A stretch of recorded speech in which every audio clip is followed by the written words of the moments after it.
Or easier to find interesting stocks these days? Oh, it's a lot harder, obviously. If you go back to kind of '08, '09, when everybody was scared, it was pretty easy. Today, obviously, the market's up quite a bit and makes it harder. I know that you look at trends. I guess you're trying to capitalize on certain trends through your stock picks. One of those trends would be what's happening with oil and nat gas prices, which brings me to this stock, Kirby. I'm going to bet a lot of people might not have heard of this stock, so tell me a little bit about it and why you like it. Probably not. So Kirby's the largest inland barge company in the U.S. They ship mostly petroleum up and down the Mississippi. So obviously, given what's gone on in natural gas prices, which is a feedstock for chemical companies, we have a lower cost of raw materials than the rest of the world. Volumes are up. It needs to be shipped, and guess what? Kirby is the logical player there. Any real competition do they have? No, they're about 10 times larger than their next largest competitor. Another one you like is LKQ. Tell me about that one. Yeah, LKQ is the largest owner of junkyards in the U.S.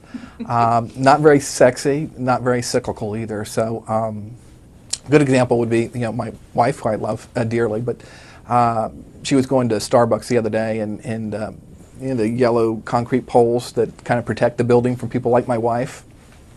She dinged one up and took out the quarter panel on the back of our Suburban, and guess what? You got to get it fixed, and Kirby's the person who would supply the materials to go in to fix LKQ. it. Oh, LKQ, I'm sorry. I was so intrigued by this because I had no idea there was a corporate junkyard owner. Well, it's funny. I always feel like it's the local guy, on the corner. It's got hubcaps. And it is. And what's happened is they've consolidated that business. And there is some economy of scale and a network effect. So if you think about it, if you own multiple locations, you have more parts. And the way a repair facility works is you have an insurance company that pays for the repair. So all the owner of the repair shop cares about is the churn of that bay, getting somebody in and out. So he has a choice. He can call multiple small mom and pop junkyards, or he can make one phone call to somebody like an LKQ that owns multiple facilities in multiple markets and can ship that product sometimes the same day, if not overnight. So you like the parts business in general because you like O'Reilly Automotive, and that's a similar story, right? Car parts? Car parts, slightly different story, but yeah, I think that we like distributors.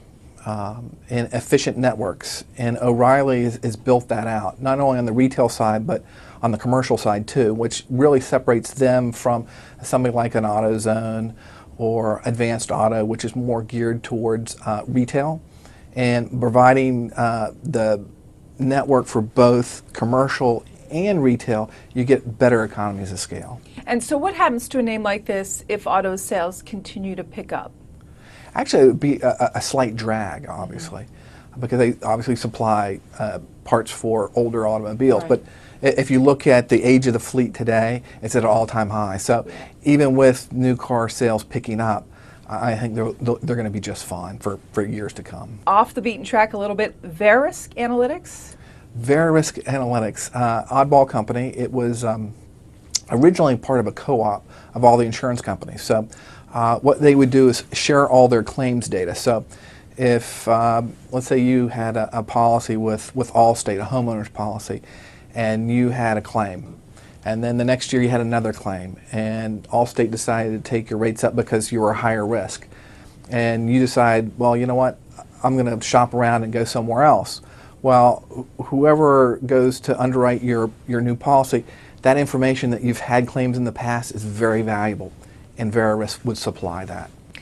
And are these stocks that you're holding for the long term? In the case of Kirby, we've owned for almost 15 years. Wow. O'Reilly, we've owned for 8 years. And Verisk is relatively new. We've only owned that for about 5 years.